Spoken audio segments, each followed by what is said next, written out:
UKLO 1 year masters. No IELTS required up to 5 years visa. High visa success rate. నమస్తే. ఎన్నో ముఖ్యమైన విషయాలు మనందరికీ ఉపయోగపడే ఎన్నో విషయాలు గురువుగారు వివరిస్తూనే ఉంటారు. మాస ఫలితాల ద్వారా మనందరికీ సుపరిచితులు శివప్రసాద్ గురువుగారు. మహాలయ పక్షాల గురించి వివరిస్తారు. తప్పకుండా ఆచరించే ప్రయత్నం చేయండి. గురు సమానులు, తండ్రి సమానులు. ప్రతి మాటని కూడా అక్షర సత్యంగా చెప్తూ ఉంటారు. పాటించే ప్రయత్నం చేయండి. డౌట్స్ ఏమన్నా ఉంటే కామెంట్ బాక్స్‌లో తెలియచేయండి. గురువుగారిని కలవాలి అనుకుంటే స్క్రీన్ మీద కనపడే నెంబర్‌కి కాల్ చేయండి. నమస్కారం గురువుగారు. ఆశీర్వచనం తల్లి. గురువుగారు మామూలుగా పక్షం రోజుల్లో ఎప్పుడైనా చేసుకోవచ్చా ఈ మహాలయ పక్షాలనేది? ప్రధానంగా చేయాల్సిన నియమాలేమిటి? ఈ మహాలయ పక్షాలు ఈ కాలంలో? శ్రీ మహాగణాధిపతయే నమః. ఐం మహాసరస్వత్యే నమః. శ్రీ లలితాంబికాదేవియే నమః. మహాలయ పక్షాలు, మహాలయ పక్షం అంటాం. పక్షం అంటే ఏమిటంటే 15 15 రోజులు. రోజులు. మాసం అంటే నెల. నెల. అది ఈ మహాలయ పక్షం అనేటువంటిది ఇప్పుడు భాద్రపద బహుళ పాడ్యమి నుంచి అమావాస్య వరకు వస్తాయి. తర్వాత ఆశ్వీజ శుద్ధ పాడ్యమి నుంచి అమ్మవారి నవరాత్రులు ప్రారంభం కావటం అనేటువంటిది జరుగుతుంది యథావిధిగా. ఇక్కడ మనం ఈ సమయంలో పాటించాల్సింది ఏమిటి అంటే, మనకు పాడ్యమి, విధియ, తదియ, చవితి, పంచమి, షష్ఠి, సప్తమి, అష్టమి, నవమి, దశమి, ఏకాదశి, ద్వాదశి, త్రయోదశి, చతుర్దశి, పౌర్ణమి అయితే పౌర్ణమి, అమావాస్య అయితే అమావాస్య. ప్రతి మానవుడు, ప్రతి జీవి ఏదో ఒక తిథిలో శివైక్యము చెంది ఉంటాడు.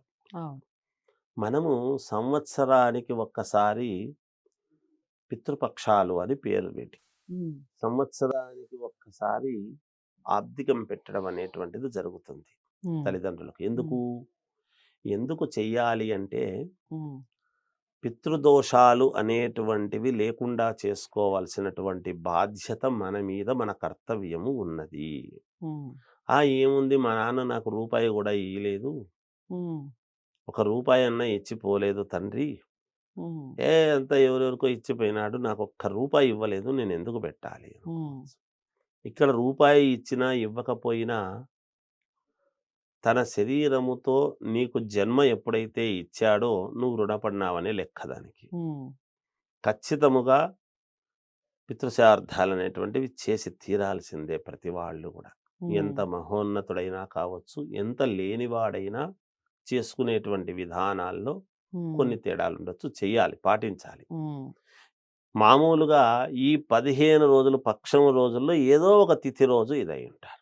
అది బహుళమా శుద్ధమా అనేది అనవసరం. ఈ పితృపక్షాల్లో ఏ తిథి అయితే వస్తుందో ఆ తిథి నాడు ఆ తల్లిదండ్రులను తలుచుకొని చెయ్యాల్సినటువంటి ధర్మము ఉంది, కార్యక్రమము చెయ్యాలి. అది మామూలుగా పిండ ప్రధాన రూపములో చెయ్యటమా, లేకపోతే ఒక కాశీనో గయనో వెళ్ళి అక్కడ శ్రాద్ధ కర్మలు నిర్వహించటమా, శక్తి లేనటువంటి వాళ్ళు బ్రాహ్మణ్ణి పిలిచి తర్పణము వదులుకోవటమా, కొంతమంది వయస్సు చాలా పెద్దవాళ్ళై చేయలేక అలా మంచములో ఉండి చేయలేకపోతున్నామే అని బాధపడేటువంటి వాళ్ళు కూడా నాకు ఫోన్లు చేసి అడిగినట్టున్నారు గత సంవత్సరం. అయ్యా, బ్రాహ్మణ్ణి పిలిపించండి, అలా మీ చెయ్యి తాకి ఆయన అంతా కూడా నిర్వహించేసి మీకు ఇది చేస్తాడు సంకల్పము చెప్పి, ఆ ఇవ్వాల్సినటువంటివి ఏవో ఆయనకు కాస్త సంబారాలు ఇస్తే భోజనానికి దానికి తీసుకువెళ్తాడు, మీ శక్తి కొద్దీ. ఏదో ఉప్పు, పప్పు, చింతపండు అన్నీ ఇవ్వాలి, ఒక షాప్ అంతా కోనివ్వాలి అని, లేకుంటే లారీ మూటలు బియ్యం ఇవ్వాలని ఎక్కడా లేదు. మీరు 1/2 కిలో బియ్యం ఇవ్వచ్చు, అరకిలో బియ్యం ఇవ్వచ్చు, మీ శక్తి అనుసారం. మీ శక్తి, నన్ను తప్పు లేదు. ఏది ఇవ్వలేదు, ఒక 116 రూపాయల తాంబూలం పెట్టి, అయ్యా ఇదే అనుకోండి, ఏమనుకోవద్దు అనేది ఒక 10 రూపాయలు ఇవ్వటం. అలా ఏదో ఇచ్చి నేను ఇది చేయగలిగినాను నా తండ్రిని అనుకోవడము కూడా చేసినట్టే. అలా ఈ పితృపక్షాలలో చేయవలసినటువంటివి ఏమిటి అంటే పాటించాల్సినటువంటివి ఇవే. ఉమ్, ఇవి పాటించాలి. ఉమ్, ఈ పితృపక్షం అని వచ్చేటువంటిది ఒకవేళ సంవత్సరంలో మనం ఏదో ఏదో అడ్డం వచ్చి చేయలేకపోయినా, చేయలేకపోతే అనివార్య కారణాల చేత ఆరోగ్యం బాగలేక చేయలేకపోయినా, ఎప్పుడు బుద్ధి పుడితే అప్పుడు చేస్తానంటే చెల్లదు. ఈ ఆ టైంలోనే డేట్ చేయాలి. దాటిపోయింది అంటే ఉమ్, ఫలానా తిథి అనేటువంటిది గుర్తుపెట్టుకొని, ఉమ్, ఉమ్, ఆ తిథి దాటిపోయింది, ఏదో ఆరోగ్యం బాలేదు, ఈ ఉమ్, చేసేటువంటి వ్యక్తి ఏ శుభకార్యంలోనో ఉండో లేకపోతే ఇంకొకటో అడ్డం వచ్చి చేయలేకపోయినాడు. ఉమ్, చేయలేకపోతే నేను మళ్ళీ ఎల్లుండో చేస్తానంటే కుదరదు. ఓకే. అలా చేస్తే చెల్లదు. ఉమ్, ఉమ్, అందుకనే ఇటువంటి సమయములో చేసేదానికి అవకాశము. ఉమ్, చాలామంది పితృదోషాలు అనేటువంటివి పోగొట్టుకోవాలి. వాళ్ళ ఆస్తులు ఇవ్వకపోయినా, ఉమ్, ఈ జన్మ ఇచ్చినందుకు ఉమ్, వాళ్ళు బాధపడితే ఆ బాధ అనేటువంటిది మనకు తగులుతుంది. మనము జీవితంలో వీడిని కన్నందుకు మనకేమిటి అంటే మనము ప్రతి అమావాస్యకు తర్పణం వదులుకోవాలి. ప్రతి నెల గూడా అనేది ఉన్నది. ఇది ఉహు. బ్రాహ్మలకు మాత్రమే అని కాదు. అందరికి అందరికీ ఉన్నది. వర్తిస్తుంది. మానవ జాతికి అందరికీ ఉన్నది. ఉమ్, ఇలా అర్ఘ్యం వదులుతారు. అందుకే పూర్వం అందరూ గూడా చెరువుల్లోనూ, నదుల్లోనూ స్నానాలు చేసి ఇలా అర్ఘ్యం వదిలేటువంటిది ఎందుకు అంటే, వాళ్ళ పితృదేవతలను అనుకుని అలా వదిలిపెడుతున్నారు అంటే, ఆ ఉమ్, నీళ్లు 24 సార్లు వాళ్ళకి 12 సార్లు వాళ్ళకి వెళతాయి. ఉమ్, ఆ నువ్వులు మనం వదిలేటువంటివి ఏమిటి అంటే, అమావాస్య నాడు వాళ్లకు మనము ఉమ్, టిఫిన్ పెట్టినట్టుగా, ఉమ్, వాళ్లకు సద్గతులు పొందేదానికి. ఉమ్, అంటే ఇన్ని నువ్వుల నీళ్లు నాకు వదిలినాడు రా, ఇన్ని వేల సంవత్సరాలు నా కొడుకు పిల్లలు సంతోషంగా సంతోషంగా. ఉండేట్టుగా చూడు అని వాళ్ళు ఉమ్, భగవంతుణ్ణి వేడుకుంటారు అక్కడి నుంచి. ఉమ్, మాకు సద్గతులు పొందినాయా లేదా అనేటువంటి దాన్ని. వాళ్ళు పైన ఎటూ కాకుండా పోతున్నారు అంటే మనమే కారణము. ఉమ్, మన మనం రోజు ఊరికనే మా నాన్న గొప్పవాడు, మా నాన్న గొప్పవాడు, మనం అట్లా స్మరిస్తే లాభం లేదు. తండ్రికి చెయ్యాల్సినటువంటి సద్గతులు. అందుకనే అపుత్రస్య గతిర్నాస్తి అన్నాడు. పుత్రుడు అనేటువంటి వాళ్ళు ఉంటే, అంటే అమ్మాయిలు మాత్రమే ఉండి కొడుకులు లేని వాళ్ళు నన్ను క్షమింతురుగాక. నేను తప్పుగా మాట్లాడడం లేదు. ఉమ్, ఉన్న శాస్త్రాన్ని చెబుతున్నాను. ఉమ్. మరి లేదు కదా గురువుగారు, మా పరిస్థితి అమ్మాయిలే ఏమిటి అంటే, అమ్మాయిలే ఉంటే. అమ్మాయిలే ఉంటే ఏమిటి అనేటువంటి భావన కలిగినప్పుడు, అందుకనే పూర్వము దత్తత స్వీకారం అనేటువంటి ఒక కార్యక్రమం మహాద్భుతమైండేది ఉండేది. ఉమ్, ఉమ్, ఇప్పుడు మన వెనక ముందు పుట్టిన వాళ్ళకే రూపాయి ఇవ్వడానికి ఆలోచన చేస్తాము. వేరే వాడిని దత్తత తీసుకొని మన ఆస్తికి అర్హుణ్ణి చేయగలిగినటువంటి రోజులా ఉమ్, లేవు. మరి ఇన్ని బాధలు ఎందుకొస్తున్నాయి సమాజంలో? ఇన్ని ఇబ్బందులు గతంలో పూర్వము 40, 50 ఏళ్ల క్రిందట దత్తత స్వీకారం అనేది జరిగేది.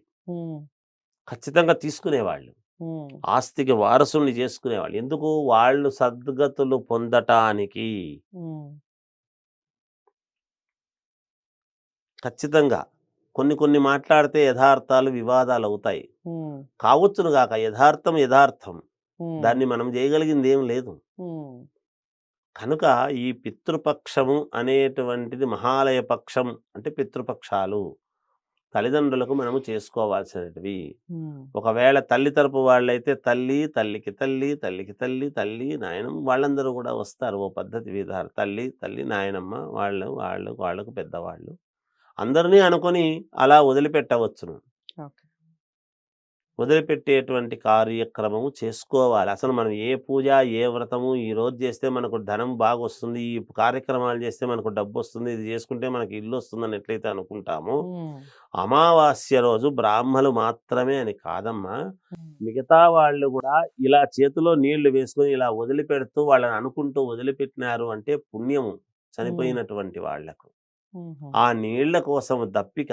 ఉమ్, మీరు ఆకలితో ఉండేటువంటి వాళ్లకు 1000 మందికి భోజనం పెట్టిన కద్దు ఒక మంచినీళ్లు దప్పికైనటువంటి వాడికి ఒక గ్లాసు నీళ్ళిస్తే అన్నాడు. ఉమ్,